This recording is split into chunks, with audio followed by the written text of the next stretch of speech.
Welcome back to the channel. My name's Cody. If you're new to the channel, hit subscribe. I post every Tuesday and Thursday on my business adventures and how can I help you go faster in yours. Today's topic is going to be a little bit controversial. A lot of people won't agree, but the people who do understand what I'm saying will go far. When I got started, I heard some advice from someone who owned a lot more real estate than me. And I had said, well, I don't have money to buy real estate. And they said, you need to flip this. You don't have money because you haven't bought real estate. Now, if you're getting started and you have no money and you have no real estate, you're going to say, well, that's BS, because if I had the money, I would have bought the real estate. But in reality, if you play it out and you think about it, everybody who owns real estate, at one point or another, if they hold long enough, they have money. So it's your job, whether you have no money or you have a bunch of money, whatever you're doing, to figure out, well, if the people that have what I want have money, how can I go get what they have? Without just taking it from them, how can I replicate it?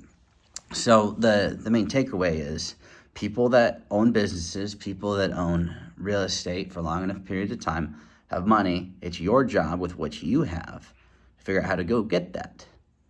Not just to go earn more money or get a pay raise from a job, but how do I go get an asset with what I have? Because if I had the asset for a long enough period of time, I'd have the end goal of, well, that initial goal. It's not really a great goal, but you'd have money. It's your job to figure that out. There's always going to be a reason you can't do it. There's always a reason that, oh, someone else with more money, with more experience, with better banking relationships, who knows all the owners, they're going to buy all the deals. However, while you could think that way, you could also think, what if I could get the deal that they don't want? What if I could find a way to do it with what I have?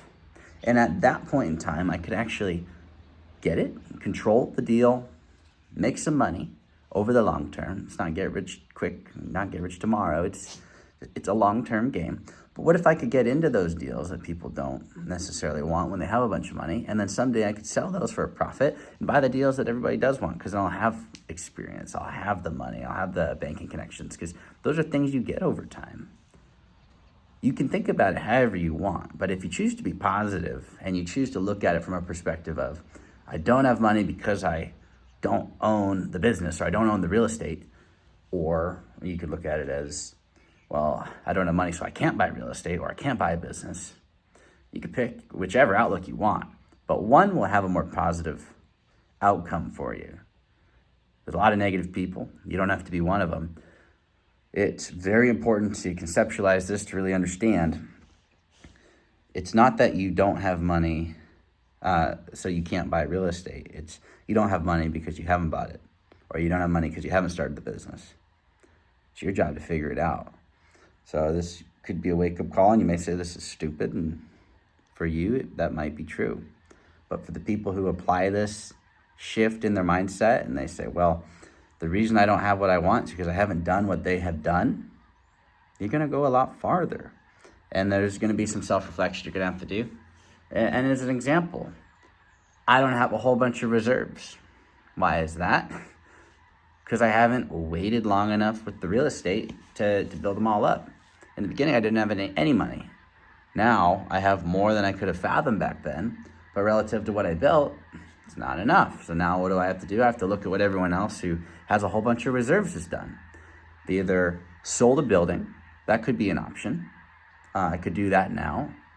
Or you could just wait and let the cash flow build up. Or you could do a cash out refinance, or a mix of all three of those. You're going to get different problems as you scale. In the beginning, it was no money. And then it's too little reserves. And then maybe you borrow a whole bunch of money on a cash out refi, you have reserves, but you reduce your cash flow. You get to pick your problems. But in the beginning, the most important thing you can do is pick your outlook. There's a million reasons plus to be negative. There's a few reasons to be positive. Find the few reasons to be positive. It'll help you out. And this should take you a long ways. Again, post every Tuesday and Thursday. And if you're new to the channel, hit subscribe. I post whatever I'm doing, wherever I'm doing it. And if you have any questions or things you want to see here, let me know in the comments. And I'll see you on the next video.